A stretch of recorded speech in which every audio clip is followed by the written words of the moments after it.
CTS 밀레니엄 특강 여름 특집 울릉도에서 함께하고 있습니다. 오늘은 느헤미야의 기도, 수상궁의 눈물에 대해서 함께 살펴보겠습니다. 아름다운 수상궁에 있으면서도 고국의 형편을 듣고 눈물을 흘렸던 느헤미야의 눈물이 아마 모았으면 울릉도 바다처럼 많이 모였을 것입니다. 수상궁의 눈물, 느헤미야의 기도에 대해서 울릉군 기독교 연합회에서 함께하겠습니다. 우리가 성경에 보면 여러 사람들이 나타나는데 누구보다도 멋있는 리더십을 발휘한 사람이 느헤미야입니다. 느헤미야. 오늘 느헤미야의 리더십. 이 느헤미야는 자기는 수상궁에서 잘 먹고 잘 살았지만 고향 땅에 남아있는 동포들의 형편을 들어보니까 딱하고 기가 막히고 불이 타고 해파가 되고 무너졌으니까 가슴이 아픈 이런 형편을 들어보니까 이 시대에 성도들이 이 땅에 고통하는 데를 살펴보고 북녘 동포들을 생각하고 이런 이 땅에 내보다도 불쌍하고 가난하고 병들고 어려운 사람의 형편을 생각하면 우리의 마음이 저절로 검소하게 되고 살아있는 게 오감하게 되고 그래서 내가 이만큼 건강한 게 축복받은 것이고 내 발로 걸어서 예배당 오고요 삼시세끼 밥 먹는 거 고맙게 생각합니다.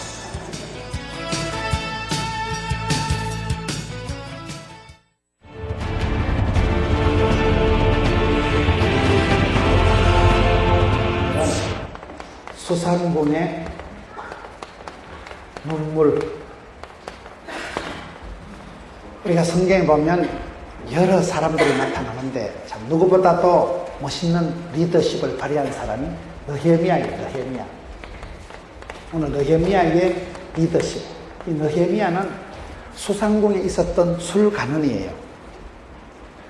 옛날에 궁궐에서 술을 맡았다는 것은 아주 임금님 앞에 인정받고 임금님 앞에 특별히 중임을 받은 사람이 술을 맡고 옛날에는 페르시아 제국 때 임금을 독살을 하고 임금님 밥에다가 독을 타가지고 죽이고 이런 일들이 있었기 때문에 임금님 음료수를 임금님 음식을 담당했다는 것을 특별히 인정받고 아주 비서실장, 경호실장과 같은 특별한 직책에 있었던 사람이 느헤미야예요. 이 느헤미야가 이스라엘 백성들을 끌고 여러분 성벽을 재건한 그 시대에 무너진 예루살렘 성벽을 재건한 유명한 지도자가 느헤미야입니다.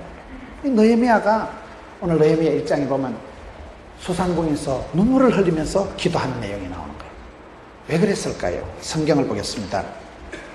거기에 보면 아닥사스다 왕 제20년 기슬월에 내가 수상궁에 있더니 지금 이 사람이 수상궁에 있었던 사람인데 궁궐에 있었다고 해서 이게 좋은 게 아니고 빛 좋은 개살구예요.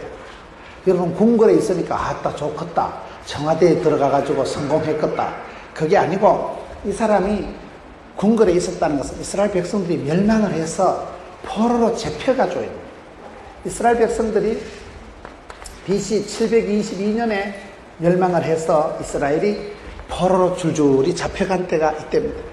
그 다음에 남아있던 남쪽 유다도 BC 586년에 또 망하는 거예요. 이때 예루살렘 성전이 불타고 이스라엘 백성들이 첫 포로로 잡혀가가지고 그래서 포로로 세월이 많이 지나면서 너무 궁궐에 잡혀가가지고 포로로 갇혀서 살아가는 팔자가 지금 느헤미야와 이스라엘 백성들의 신세니까 여러분 말은 궁궐에 있었지만 빛 좋은 개살보다 좋은 게 하나도 없는 거예요. 오늘 우리의 삶이 그럴 수가 있는 거예요. 여러분 예수님께서 누가복음 19장에 보면 예루살렘 도성을 보고 눈물을 흘리시는데 예루살렘 도성이 뭐예요? 이게 장망성, 장망성. 장차 망할 놈의 성, 장망성. 장차 망할 성에 천지도 모르고 히히닥거리는 백성들을 볼 때 예수님께서 민망히 여기시고 눈물을 흘리셨다. 그게 예수님이 이 땅에 오셔서 3번 우신 중에 한 번이에요. 장망성. 이게 지금 수상궁이라는 데가 궁궐이지만은 페르시아의 대페르시아 제국의 궁궐에 특별한 신분으로 있었던 사람이 느헤미야지만 유달리 느헤미야는 그곳에서 눈물을 많이 흘렸다. 왜요? 불쌍하니까. 이스라엘 백성들이 나라를 잃은 지가 오래됩니다.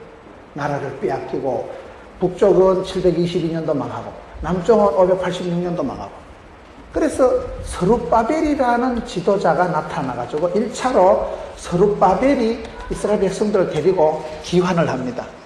2차로 에스라라는 또 유명한 사람이 나타나서 이스라엘 백성들을 또 끌고 옵니다. 3차로 여기에 보면 이제 느헤미야가 이스라엘의 지도자가 되어서 이스라엘 백성들을 끌고 예루살렘으로 귀환하는 게 오늘 성경의 내용이에요. 여러분, 이스라엘 백성들이 바벨론 강가에서 울고 이스라엘 백성들이 수상궁에서, 이 사람은 유달리 출세한 사람 같지만은 그래도 나라가 없이 너무 나라 궁궐에서 출세하면 뭐하냐, 나라가 없이 갇혀가지고 나라가 없이 포로가 되어가가지고 거기서 벌써 1세대 2세대가 흘러가면서 아버지 때는 죽고, 이때 끌려온 백성들이 이런 또 두 번째 나라가 망하고 남북이 다 망하니, 북쪽이 이때 망하고 남쪽이 이때 망하고, 이때 우리가 유명한 그 느부갓네살이 쳐들어와가지고 예루살렘 성전이 싹 불타고, 그때 이후로 남아있는 게 없는 거야. 2000년 동안 나라 없이 떠돌아다닌 백성들이 유태인들, 이스라엘 백성들. 그러니 이 수상궁궐에서 자기는 출세를 했지만은, 여러분 1차에 와서 성전을 재건하고 에스라가 와서 또 이 계속 이스라엘의 부흥의 역사를 보면, 이 사람이 와서 성전을 재건하고 이 사람이 와서 하나님의 법을, 율법을 회복하는 율법을. 우리가 성경을 자세히 보면 이스라엘의 왕들이 한 남북에 40명 가까운 왕들이 나타나는데, 왕들 중에 특별히 하나님 앞에 사랑받고 인정받고 축복받는 왕은 누군가 하면요, 예배 잘 드리는 왕이에요. 예루살렘 성전을 깨끗이 하고 청결하게 하고 두루마리를 찾아 읽고, 여러분 예배를 장려하고 예배를 잘 드리는 임금은 하나님이 좋아하시고, 그런데 망한 것들은 보면 산당을 짓고 우상숭배하고, 하나님이 제일 싫어하시는 게 우상숭배거든요. 그런 부분에서 이 사람들은 무너진 성전을 재건하고 무너진 성벽을 재건하고 하나님의 율법을 다시금 회복시켰던 사람들이 이 부흥, 이스라엘의 부흥을 리바이벌, 리프레시, 리카바, 리자 드는 게 좋아요. 리모델링, 다시금 이거를 재건축한 사람들이 이 지도자들이 돼요. 그 중에 이 느헤미야는 세 번째로 이스라엘 백성들을 포로된 신분에 데리고 있다가, 그 자기는 수상 궁궐에 출세하고 최고 높은 자리에 있었지만은 한 개도 마음이 안 기쁜 거예요. 내가 수상궁에 있다니, 궁궐에 있지만은 마음은 안 편한 이 시대의 이스라엘 백성들의 그 고통을 얘기해 주는 말씀입니다. 세상에 여러분 교통사고도 많고 무슨 암병이 걸리고 별일이 다 있는 거예요. 요즘 뭐 울릉도는 뉴스 보니까 기름값이 올라가지고 뭐 오징어 잡으러도 안 간다 하더라고요. 오징어 잡아봤자 뭐 갈수록 손해난다 하더라고요. 기름값이 워낙 3배로 뛰니까 고유가가 아니고 초고유가시. 하여튼 안 좋은 건 다 올라가요. 고혈압, 고유가, 고물가. 내려가는 건 성적만 떨어지고, 하여튼 뭐 안 좋은 거는 다 올라가고 좋은 건 다 떨어지고 우울증이 오고, 지금 이 시대가 그런 시대. 사람이 우울한 시대구나. 눈물 나는 시대. 저는 이 느헤미야는 눈물의 지도자다. 느헤미야는 수상궁에서 마음 편히 있는 게 아니고 그 궁궐에 있으면서도 눈물을 흘리면서 기도했던 사람이 느헤미야라는 거예요. 이 시대가 마치 수상궁에 있던 느헤미야와 같이 팔자가 비슷한 신분이다. 저는 그래서 이 말씀을 보면서, 성경을 보면서, 성경 말씀은 시대가 아무리 지나도 그 말씀 우리가 적용해보면 똑같아요. 똑같아요. 그 시대에 이스라엘 백성들이 했던 거나 오늘 저와 여러분이 해야 되는 게, 그 어두운 시대에 궁궐에 있으면서 이름은 출세했지만 실상은 포로요, 나라 없이 패망한 국가의 후손으로서 그가 수상궁궐에서 눈물을 흘리면서 살았다는 것이 어떤 의미가 있을까요? 오늘 우리가 살아가는 이 시대하고 실상은 비슷하다. 궁궐이 아니라 감옥이에요. 감옥. 큰 감옥이에요. 큰 감옥.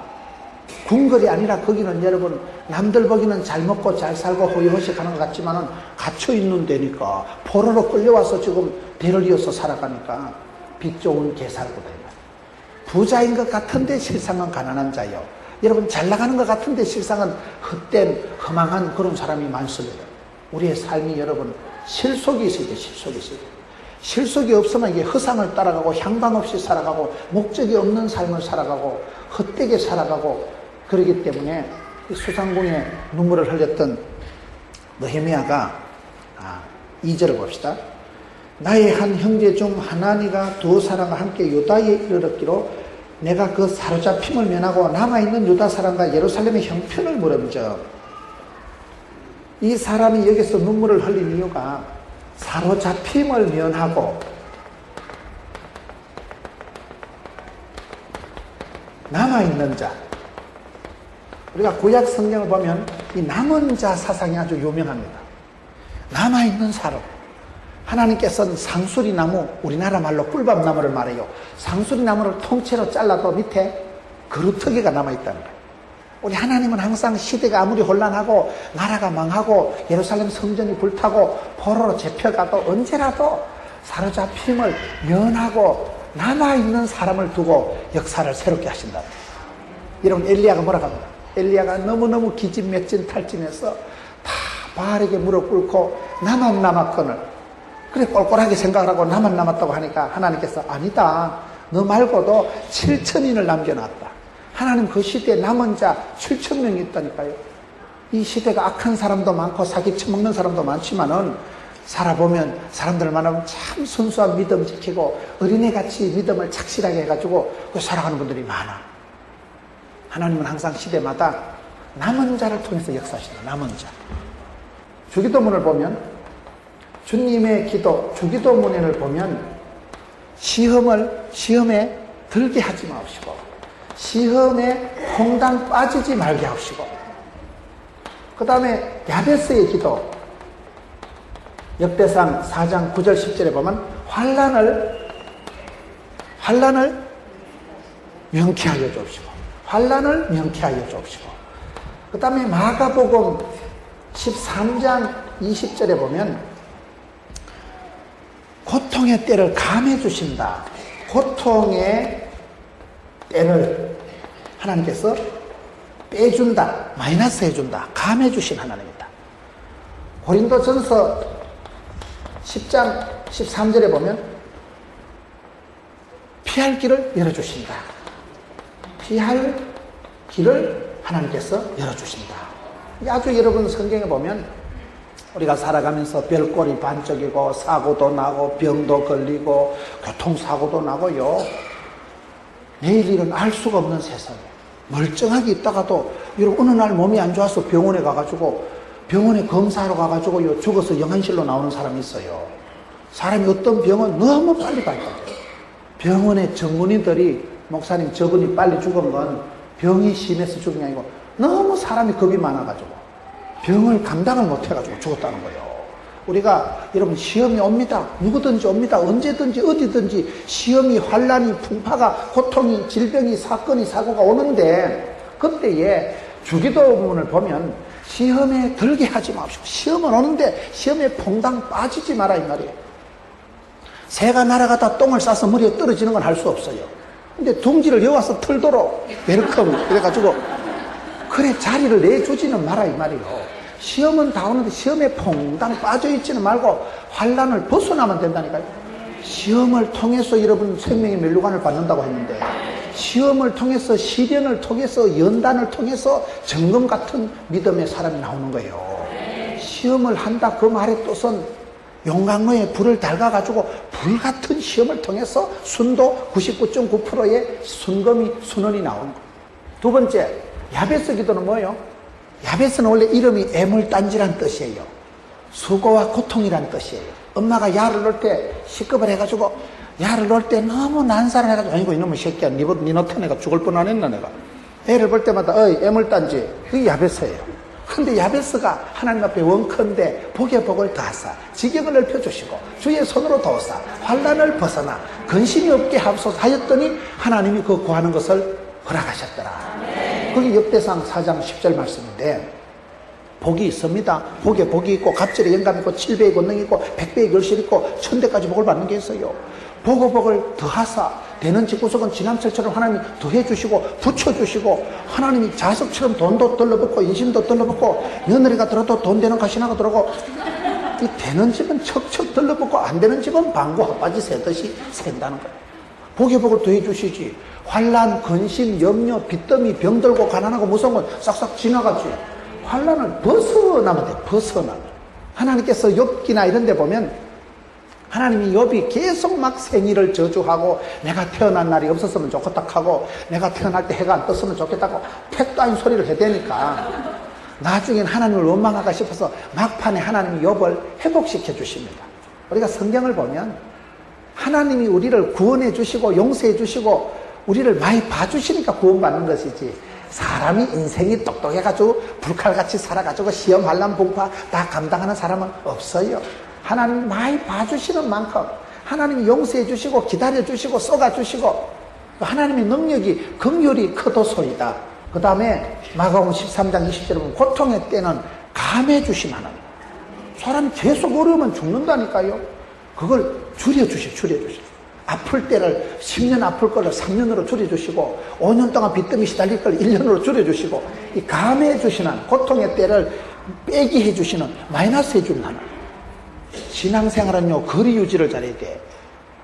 하나님을 사랑하고 마귀를 대적하고 선한데 지혜롭고 악한데 미련하고, 여러분 항상 성령 충만해서 은혜의 체감 온도를, 영적인 온도를 따뜻하게 유지해야 돼요. 플러스 마이너스를 잘 복의 복은 더해 주시고 환난 근심 고통은 줄여 주시고, 감이 옵니까? 그래서 축복받은 사람은 성경에 보면 하나님께서 많이 봐주시는 거예요. 그 왕들의 역사 중에 예를 들면 구약의 제일 마지막 쯤 가서 이때 양쪽이 다 망하고 날 때 제일 마지막에 착한 왕이 요아스라는 왕이 있어요. 그 요아스라는 왕이 너무너무 착하니까 하나님이 요아스야, 네가 성전도 청결하게 하고 두루마리를 찾아 읽고 그래 착하게 살아가냐, 니는 험한 꼴 안 보게 해줄게. 그래가지고 요아스 임금은 깨끗하게 살다 깨끗하게 청단갑니다. 그 아들 시드기야 때 가서 더러운 꼬라지를 보릅니다. 그 아들 시드기야가 산당을 짓고 그 어려운 때 회개 안 하고 어릴 때 하나님께 안 매달리고 더 반대로 나가니까 우상 숭배를 하고 엉뚱한 짓을 해대니까 하나님께서 그때 심판을 하는데 예루살렘 성전이 이때 불타버립니다.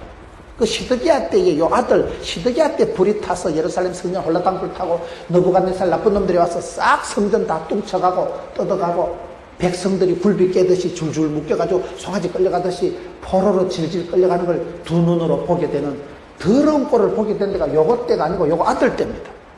하나님이 여러분 우리에게 복을 주실 때는 순적하게 평탄하게 고요하게 살아가는 게 복이에요. 고린도전서 10장 33절에 하나님 피할 길을 열어주십니다. 감당치 못할 시험은 없다. 불같은 시험은 오는데 하나님이 길을 열어서 빼주고 토끼게 해주고 피해주고 명쾌해주고 하나님이 피할 길을 열어주시면 되는 거예요. 내가 미리 사표 내고 미리 기권하면 안 됩니다. 성질 급한 놈이 술값 먼저 낸다고. 미리 사표 내지 말고 우리는 항상 전공법으로 주여 감당하겠습니다. 부족하지만은 제가 한번 해보겠습니다. 하나님 앞에 내가 감당하려고 폼만 잡으면 자격보다 자세가 중요하다고. 내가 자세만 딱 잡으면 하나님이 피할 길을 열어주시고 고통의 때는 줄여주시고 환난을 명쾌해 주시고 시험에 들게 하지 않아요. 이런 사람들이 한마디로 남은 자들이다 이 말이에요. 역사를 보면 항상 하나님은 한 사람이 남아도 한 사람을 통해서 역사와 민족을 새롭게 하십니다. 저희 시골교회가 어릴 때 제가 보면요, 저희 시골교회가 80년 된 교회인데 그 시골교회에 엄주철 집사님이라고 아주 연세 많은 할아버지가 계셨는데 이 할아버지가 종치기 새벽 4시 반 되면 땡그랑 종치는 분인데 안 돌아가시더라고. 이분은 왜? 종치는 역사적 사명을 띠고 이 땅에 태어났기 때문에 할 일이 있는 사람은요 하나님 그 할 일을 다 할 때까지 안 데려가. 그래서 우리가 항상 오래 살려고 하지 말고 주여 주의 일을 감당하겠습니다. 나 주의 기쁨 되리라. 축복의 통로가 되고 하나님 앞에 쓰임받을 동안에는 꽃은 필 때 화려하다고 쓰임받을 동안에는 죽을 틈도 망할 틈도 없는 거예요. 그래서 쓰임받아야 돼. 쓰임받는 가정, 쓰임받는 자식. 하나님이 남겨두실 때는 뜻이 있고 이유가 있어서 남겨두신다 이 말이에요.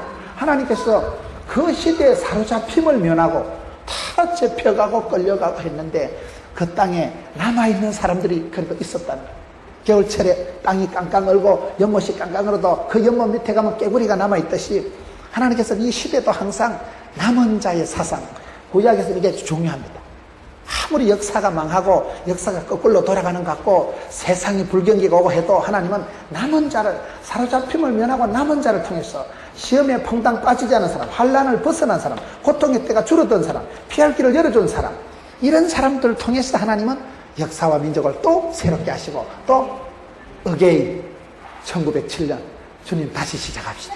주님 또 합시다. 이게 오늘 성경 역사인데 여기 보면 사로잡힘을 면하고 남은 자가 그 도에서 큰 환난을 만나고 능욕을 받으며 예루살렘 성은 해파되고 성문들은 소화되었다 하는지라. 3절에. 그러니 왜 여러분 느헤미야가 수상궁에서 울었어요? 형편을 들어보니까 2절 끝에 보세요. 사로잡힘을 면하고 남아있는 유다 사람과 예루살렘의 형편을 물은즉, 형편을 물어보니까 이게 보통 지금 답답한 일이에요. 형편을 물어봤어요. 여러분, 형편. 저는 잠언 27장 23절 말씀을 참 좋아해요. 잠언 27장 23절 말씀이 무슨 말씀인가 하면, 양떼의 형편을 부지런히 살피고 소떼의 마음을 보라. 사람이 살아가면서 항상 양떼의 형편을 부지런히, 양떼의 형편을 살피고 이 소떼의 마음을 두라. 여러분, 목회자가 신방을 다녀보면 성도들이 가정에 가보면 기도 제목이 나오고 설교가 나오고 다 나오는 거예요. 요즘 살아가는 성도들의 모습을 보면 아이고 요즘 우리 교인들이 이것 때문에 고민하는구나. 이게 아주 중요한 얘기예요. 제가 옛날에 서울의 홍정길 목사님을 강사 교섭권 때문에 한번 만나러 갔더니만 그 홍정길 목사님 방에 이 말씀이 붙어 있더라고요. 잠언 27장 23절 네 양떼의 형편을 부지런히 살피고 소떼의 마음을 두라. 그 성경을 뒤에 붙여놓고는 그래 그 유명한 큰 집회 강사로 초청을 했는데 아니 홍정길 목사님이 안 간다는 거예요. 거기는 초청만 받아도 영광이고 목사로서 아주 명예로운 일인데 아니 목사님 와서 부흥회를 좀 해달라니까 못 간다는 거예요. 왜 못 갑니까? 그러니까 나는 양떼의 형편을 살피고 소떼의 마음을 두기 때문에 그게 부흥회 갈 시간 없다는 거예요. 그래 내가 참 저분이 대단한 분이구나. 우리가 형편을 알아야 돼. 형편을 알아야 돼. 이 시대를 분별하고 형편을 알면 이 시대가 깰 때라. 이 시대가 지금은 구원의 날이요 은혜의 때요. 이 시대가 좀 비상한 때요. 시대가 좀 비상시거든요. 고유가, 고물가, 고환율. 이 시대가 여러분 지금 웃고 뭐 수상궁에 앉아서 히히덕거리고 그럴 때가 아니라는 거예요. 이 시대가 먹고 살기가 어렵고 자녀들이 힘들고 취업이 안 되고 2900 알아요? 20대 90%가 백수 건달이다. 이걸 2900이라고 하는 거예요. 지금 20대 우리 아이들 자녀들의 90%가 취직이 안 돼요. 취직이요. 그런 지금 시대를 살아가고 있는 거예요. 세상이 지금 솔로몬 시대보다 부자라고 하는데도 집구석마다 지금 한숨이 많고 집구석마다 지금 답답한 일이 한두 가지가 아니에요. 그러니 여러분 우리가 형편을 들어보면 가정의 형편, 자녀들의 형편을 들어보세요. 형편을 들어보면 이게 참 딱한 시대예요. 가족들의 형편을 들어보세요. 저는 저희 오형제가 뿔뿔이 조선팔도 흩어져 사는데 막내의 동생을 한번 데리고 살아본 거예요. 근데 막내의 동생이 건설회사를 땡겼는데 그 건설회사가 안 좋더라고요. 왜냐하면 회식이 많아. 회식이 한층 올라가니까 술 마시고 상랑식하고 술 마시고 건축 다 끝나고 회식을 자주 하니까 야가 술을 마시는 거예요. 형님은 신학을 하는데 막내의 동생이 술을 먹고 오니까 이게 기분이 좋겠어요. 그러니까 술을 끊어라 이 잡고서. 그러니까 여러분 담배를 피우는 사람은 담배를 끊으라 하면요 모가지는 끊어도 담배는 못 끊는다고 해요. 거의 중독이 돼가지고 못 끊어. 그래가지고 사랑하는 동생 하나밖에 없는 막내 동생 여러분 형제들이 다 흩어져 사니까 아버지는 중3 때 돌아가시고 우리 형제들이라도 붙어 살자. 그래서 데리고 있으니까 이 새끼가 술을 처먹고 들어오니까 술을 끊으라 잡고서 그렇게 형제들이 싸우는 거예요. 가만두면 개판이고 술판이고 얘기를 하면 또 싸움판이고 이게 집구석이 이상해지는 거예요. 그래 집사람 뒤에 앉아가지고 둘 다 똑같은 것들이 옷값을 떨고 자빠졌다 이러고 이게 집구석이 평안하지 않는 거예요. 여러분 가족들이 사랑하려고 하지만 사랑이 잘 안 됩니다. 사랑은 아무나 하나 태진한테 가서 물어보세요. 나는 사랑하는데도 저쪽에서는 오해를 하고 곡해를 하고 고깝게 받아들여요. 가만히 두면 괴판이라니까요. 술판이라니까요. 얘기를 하면요 형님이나 줄 알았어. 이래 나오니 이게 집구석이 이상해지니까 그때 제가 은혜 받은 게 시편 109편 4절에 보면 나는 사랑하나 저희는 도리어 대적하니 나는 기도할 뿐이라. 그래서 우리가 이 눈물의 기도가 금식 기도가 아주 영빨이 센 이유가 그런 거예요. 여러분 나는 사랑하지만은 저희는 사랑을 안 받아들여. 우리가 여러분 사랑하지만은 사랑이 오해가 되고 사랑을 제대로 안 받아들일 때 얼마나 답답하겠어요. 그때 우리가 할 수 있는 게요 사실은 기도밖에 없는 거예요. 나는 사랑하나 저희는 도리어 나를 대적하니 나는 기도할 뿐이라. 그 말씀에 제가 은혜를 받고 그 새끼를 위해 가지고 1년 동안 작정기도 해가지고 그 새끼가 전공을 찾아가지고 좋은데 직장을 옮기면서부터 한 방에 해결이 되더라고요. 1년 만에 작정기도가 응답이 되는 거예요. 그래서 여러분, 우리가 사랑할 때 사실은 기도하는 게 빠릅니다.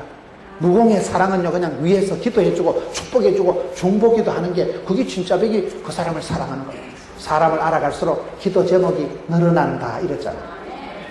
이 느헤미야가 사실은 자기는 수상궁궐에서 출세해가지고 그 페르시아 제국에 여러분 황궁에 있으니까 얼마나 행복했겠어요. 잘 먹고 잘 살고 아주 높은 자리에 있으면서 문제가 없었는데, 고향의 형편을 들어보니까, 고향에 남아있는 사람들의 살아가는 모습을 들어보니까 성벽은 불타고 개판이 됐다는 거야. 다 핍박을 당하고 환란을 당해가지고 막 죽지 못해 살 지경에 이르렀으니까, 피폐가 되고 황폐화가 돼 있으니까 고향 땅의 백성들의 남아있는 동포들의 형편을 물으니까 이 마음이 아프고 눈물로 기도하는 수밖에 없었다. 저는요, 저희 지역에 그 부산에 저희 교회가 있는 데가 부산이고 구포예요. 어떤 사람은 구포를 구마적이 포기한 동네다 이러는데, 그 구포에 가면 지금도 5일장이 열려요. 구포시장이라고 있는데, 시장통에 가면 정신이 번쩍 드는 거예요. 사람 살아가는 모습이 냄새가 솔솔 나고, 그 10원짜리 하나 벌어 먹으려고 그 할머니들이요, 돈 한 푼이 궁해가지고 그 덜의 산에 가서 나무를 뜯어와가지고 조금씩 앉아가지고 난전에 고무 방티 깔고 앉아가지고 그거 파는 거 보면요, 기가 막히는 거예요. 우리 어머니들이 다 그렇게 살아가는 거예요. 10원짜리 하나 팔아가지고 그거 해와가지고 오는 거예요. 제가 어떤 농촌교회 한번 갔더니만은 그 목사님이 다리 뼈가 썩어 들어가는 거예요. 이 목사님은 고향 땅을 지킨다고 자기가 자랐던 마을에 목사 안수를 받고 와가지고 살아가는데, 한 달에 사례금을 50만 원 받는다 하더라고요. 그런데 3달째 지금 못 받았다는 거예요. 왜냐면 교인이 없어. 할머니 5명, 정신 나간 노총각 하나, 그게 교인 전부요. 그래, 누구 뭐 11조를 해요, 감사금을 해요, 절기 헌금도 없고 헌금이 없으니까, 이분이요 3달째 꼴랑 50만 원을 못 받아가지고 부모님들은 굶고 목사님하고 사모님은 굶고 아는 라면을 삶아가지고 퉁퉁 불 까가지고 먹이라 이래가지고, 이야, 다리 뼈가 썩어 들어가는데, 목사님 저는요 큰 병원에 가서 진찰 한번 받고 죽었으면 손이 없겠다 하더라. 지도 목사고 나도 목사인데, 어떤 놈은 인삼 뿌리 먹고 어떤 놈은 무 뿌리 먹은 것도 아니고, 내가 가슴이 아픈 거예요. 그분이 어떻게 살아가는가 물어보니까요, 돈이 없으니까, 예산이 없으니까 산에 가가지고 뱀을 잡아. 뱀도 댕기는 길이 있더만요. 울릉도는 뱀이 없으니까 여러분은 무슨 말인지 못 알아듣겠지만, 뱀이 있어요. 뱀이 다니는 길목이 있대. 그래, 뱀 다니는 길목에 그 담아내기 알아요? 양파 그 하는 거, 그 거물 같은 거, 그걸 요래 막아 놓으면요, 뱀이 그 미련 곰피 같은 게 가다가 그 맥혔다고 그게 기다리고 있대. 그래가지고 이 목사님이 뱀을 잡아가지고, 그걸 새벽에 교인들 보기 창피하니까 그 시장에 가가지고 또 뱀을 사는 사람이 있대. 하여튼 별 인간들이 다 있어. 한국 사람들은 뭐 뱀도 잡아먹고 뭐 다 잡아먹잖아요. 그래가지고 그거를 갖다 팔면요, 한 10,000원이나 이래 15,000원 받는데, 그거 가지고 문종이 사고 매직 사고 이래가지고 요 여름 성경학교 한대. 그거 가지고 이래 개도 만들어가지고 기가 막혀. 그럼 냇가에 가가지고 시골에 그 또랑에 쏘에 가가지고 요 가물치를 잡는데, 가물치 같은 거, 이런 거, 잉어 같은 걸 촌에 그 또랑에서 잡아가지고 그거를 도시의 목사님 집에 아이스박스 넣어서 보내서, 목사님 이거 자시고 좀 말할 때 후원금 좀 보내주세요. 기가 막히네. 농촌에 수입이 없으니까, 그래 뱀 같은 걸 잡아가지고, 가물치를 잡아가지고 그걸 아이스박스에 담아가지고 도시 큰 교회에 보내줘가지고 후원금 받아가지고 그거 가지고 여러분 성경학교 하는데, 그게 여러분 우리 대한민국 농어촌교회 현실이라니까요. 시급합니다. 기가 막히네. 형편을 들어보고, 이런 모세가 자기 동족들이 범죄하고 하나님이 이스라엘 백성들을 진노하시니까, 모세가 내 이름을 생명책에서 지우더라도 우리 동포들을 살려달라고 기도하고, 고륙 친척을 위해서 기도하고, 여러분 사도 바울이 고륙 친척을 위해서 기도하고, 우리가 살아가는 형편을 들어보면 딱하다. 저는 이번에 제가 뉴욕 집회를 갔다 왔는데, 뉴욕의 할렐루야 대성회라고 500개 교회 연합 집회를 인도하고 왔는데, 거기 갔어요. 저희 고향분을 만난 거. 저희 모교회가 80년 된 교회거든요. 80년 된 산골짜기, 첩전 산골짜기 교회에 최초로 예수 믿은 분이 미국 가신 거예요. 미국 가고 싶어 간 게 아니고 하도 핍박을 당하고 머리채를 질질 끌려다니고요. 유교 집안에 여러분 온 지구석에 제사와 시사가 충만한데 예배당 댕긴다고, 저 여자가 예배당 댕긴다고, 제사 안 모신다고. 제사를 안 모신다는 거는 이거는요, 유교 집안에는 있을 수가 없는 일. 이 호로 자식들이나 하는 일이지 제사를 모셔야지. 제사를 안 모신다고. 처음에는 죽을 병이 걸려가지고 교회를 갔거든요. 죽을 병이 걸렸을 땐 가만뒀는데 예수를 믿고 집에서 예배를 드리고 가족들을 모아가지고 예배를 드리니까 이제 집안의 어른들이 이제 진노를 하는 거예요. 그래가지고 여자를 허벅지를 질질 끌고 돌아다니고요. 두들이 패고 막 상투를 다 잘라버리고 말도 못한 거예요. 80년 전에 500년 동안 유교 집안에 그렇게 나름대로 그때는 양반이라니까요. 그 다 양반들이 김영 김가들만 모여 사는 그 동네에서 예수 믿던 죄 때문에 얼마나 두드리 맞고 구박을 당해가지고 이 집안이 할 수 없이 미국으로 건너간 거예요. 쫓겨가고 토끼가고 할 수 없이 미국 가서 거부가 돼가지고 제가 이번에 가서 얼마나 행복했는지. 미국에 간 식구들이 지금 86명이에요. 86명. 그 할머니 설아에 자녀들이 86명이 됐는데 집을요 록펠러 옆집에 살더라고. 록펠러 알아요? 세계에서 제일 부자 록펠러, 롱아일랜드라고 뉴욕에 아주 그 부자 동네가 있는데 록펠러 옆집이 그 목사님 집이에요. 그 목사님 아들이 목사 된 거예요. 그래가지고 그분이 그렇게 핍박받고 미국까지 토꼈는데 세상에 미국 가서 재벌이 되고 재벌이에요. 재벌. 사람들이 다 저분은 재벌이라는 거예요. 그러니까 우리 고향에서 제일 먼저 예수 믿은 분이에요. 그분이. 저희 80년 된 동네에서요 목사님이 하나밖에 안 나온 거예요. 80년 된 모교에서. 동네가 얼마나 숭악하고 완악했으면. 그런데 눈물로 키운 자식이 망하는 법이 없다고, 의인의 자손이 걸식하는 법이 없다고, 하나님을 사랑하고 그 계명을 지키는 자는 천대까지 복을 주신다고. 출애굽기 20장 하나님께서 여러분 그 집사님 가정에 그렇게 복을, 그분이 나중에 권사님이 되고 전도사님이 되고 그 아들은 또 여러분 장로가 되고 나중에 목사가 된 거예요.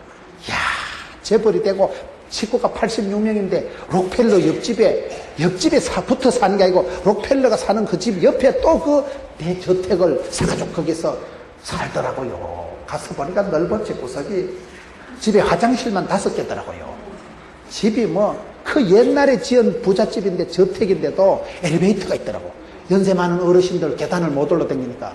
집이 여러분 4층이에요. 4층인데 엘리베이터가 쫙 올라가고 쫙 내려가는데 그 100년 전에 지은 집인데 옛날에 우리 집세기 신고 다닐 때 그때 지은 집인데도 할머니는 고생해도 할아버지 때는 눈물을 흘려도 눈물로 키운 자식이 망하는 법이 없고 눈물로 씨를 뿌리면 기쁨으로 거둔다고.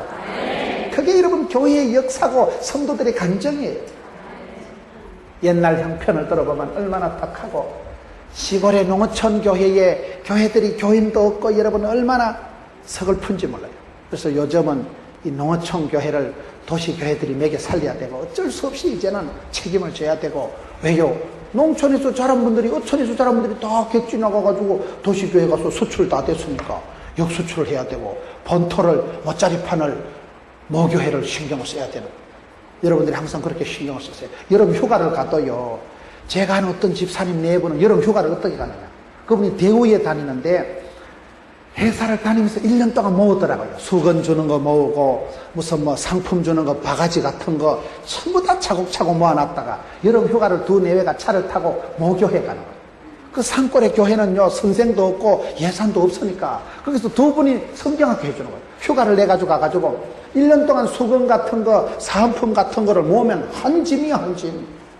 그래다 휴가비 받은 거 그까지 10만원 20만원 하면요 시골교회 아들 며칠 되다는데 학용품 한 다발씩 안겨줍니다. 그래가지고 가서 부인은 풍금치고 신랑은 앞에서 손도 안 돌아가지만 율동을 하고 소총을 하고 소창을 하고 이래가지고 성경학교를 해주는 게 그게 휴가예요. 시골교회 가서 자기 모교회 어릴 때 배웠던 교회 가서 2-4분이 1년 동안 물건을 모은다는 게, 1년 동안 공책을 1년 동안 수건을 모아가지고 그 시골에 가서 다 나누어주고. 도시는 그까지 그 수건 천지 빼가리가 수건이에요. 그까지 그 천지 빼가리가 타올이고, 도시에서는 그 바가지 같은 거 슈퍼마켓 같은 거 주는 거 화장지 같은 거 여러분 주유소에서 주는 거 천지 빼가리라니까. 그거를 촌에 가서 다 나눠주고, 그리고 성경학교 해주고, 촌에 어르신들 다 모셔도 몇 나 돼도 안 해. 서울의 유명한 목사님이요, 해마다 시골에 가서 고향에 가서 어르신들 점심을 사드리니까 그렇게 칭찬받는데, 근데 돈은 10만 원밖에 안 돈대. 할머니들이 다 해도 12명인데 5천 원짜리 뷔페집에 모시고 가면, 봉고차 와서 싣고 가면 5천 원 곱하기 12명 하면 딱 10만 원이 얼마요? 6만 원이야? 6만 원에 끝장나는 거지. 6만 원 쓰고 1년 내도록, 아이고 그 참 집안에 참 효자 났네. 촌에 할매들 5천 원짜리 뷔페 하나 사줘도 그거 배 두드려 가면서 먹고, 손수건에 그걸 또 싸가지고 집에 가잖아. 또 싸가지고. 촌에 할머니들은 뷔페 한 판 가면 뷔페 되도록 먹는 거예요. 돈 꼴랑 10만 원만 쓰고도요 1년 내도록 효자 났다고. 참 그 아들 서울 가서 출세해서 촌에 어르신들 밥 한 끼 사드린 거 별거 아니에요. 마음이 중요하지. 마음. 우리가 휴가를 보내도요 그렇게 값지게 뜻깊게 의미있게 보내야 된다 이 말이요. 맨날 어디 가서 술이나 처먹고 밤새도록 고수들이나 쳐고 그러지 말고 형편을 물어. 형편. 이 느헤미야는 자기는 소상공에서 잘 먹고 잘 살았지만 고향 땅에 남아있는 동포들의 형편을 들어보니까 딱하고 기가 막히고 다 불이 타고 해파가 되고 무너졌으니까 가슴이 아픕니다. 이런 형편을 들어버려요. 저는 북한 동포들 얘기 들으면서 제가 몇 가지 가슴 아파요. 북한의 아이들이 얼마나 굶주려가지고, 북한의 아이들이 그냥 굶은 게 아니고요, 너무너무 못 먹어서 영양 결핍을 넘어서가지고 유전인자가 뒤틀렸다는 거예요. 사람이 사람 새끼같이 안 되고 원숭이 새끼같이 짜부러져가지고 짜고가 나가지고 쭈르르르. 앞으로 통일이 되면요 한국 아이들하고 북한 아이들이 종자가 다르다고. 한국 아들은 피자 한 판 돼지같이 다 뜯어먹고 이래가지고 막 비록 애들이 등발이 이런데, 북한 애들은 삐쩍 말라가지고 피골이 상접해가지고 야들이 밥을 못 먹은 게 영양이 부족한 게 아니고 완전히 사람이 유전인자가 종자가 짜부러져가지고 사람 종자가 아니고 원숭이 새끼같이 됐다니까요. 북한 애들은 덩치가 작아 요래 해가지고 짜고가 나가지고 완전히 몸이 DNA가 유전인자가 뒤틀려가지고 사람이 사람같이 안 돼 있고 많은 사람들이 굶어 죽고, 그런 형편을 들어보면 우리가 여러분 쉽게 그래 흥청망청 살아가면 안 된다니까요. 교인들이 금소, 금검, 절약 뭐든지 아끼고, 선교를 누가 합니까? 아껴서 선교를 아껴서. 방송 선교하고 이런 분들 보면요 돈이 많아서 선교하는 게 아니에요. 자기 먹을 거 안 먹고요 금식을 해가면서요 그렇게 선교하는 거예요. 십시일반 개미 군단 그저 10,000원짜리 하나 1,000원짜리 하나를 아껴가지고 내가 한 달에 한 번씩 금식을 하고 내가 사 먹을 거 안 사 먹고 입을 거 안 입고, 그래서 아껴서 선교하고 아껴서 부어지하고 아껴서 착하게 살아가는 거예요.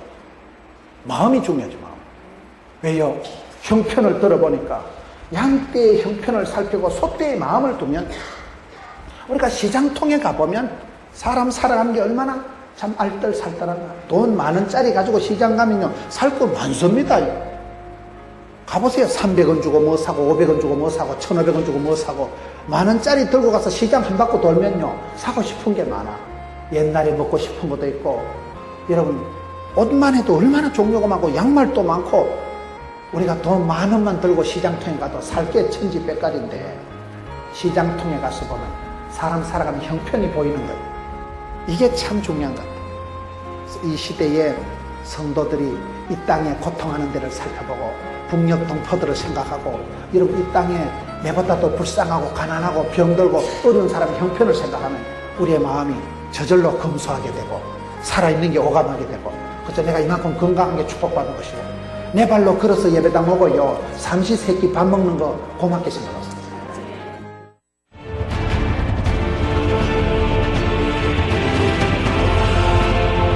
소상공에 여러분 궁궐에 앉아있는 이 사람이 뭐가 아쉬웠겠어요. 그런데 고향 땅의 소식을 듣고 눈물을 쫙 흘리는 거예요. 이 눈물로 금식하며 기도하는 게, 앉아서 울고, 사람이 울어야 삽니다. 울어야 돼, 울어야 돼. 여러분 사무엘상 1장에 보면 한나도 오래 기도했다. 오래 기도하는 게 뭐예요? 늙어 빠질 때까지 하는 게 아니고 응답 받을 때까지 하는 거예요. 이 사람이 하루 이틀 한 게 아니고 4달 동안을 이렇게 울면서 금식하면서 기도했다니까요. 이게 느헤미야가 기도가 그만큼 깊었다는 거예요. 그래서 이 사람이 그때에 내가 취직이 되었다.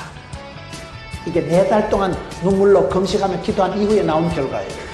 술가난이 되었기 때문에 임금님 척번이 있었기 때문에 나중에 임금님이 특별히 조서를 내리고 임금님이 도와줘가지고 고향 땅에 돌아와서 성벽을 재건하는 이 대역사를 느헤미야가 이루어가는 거예요.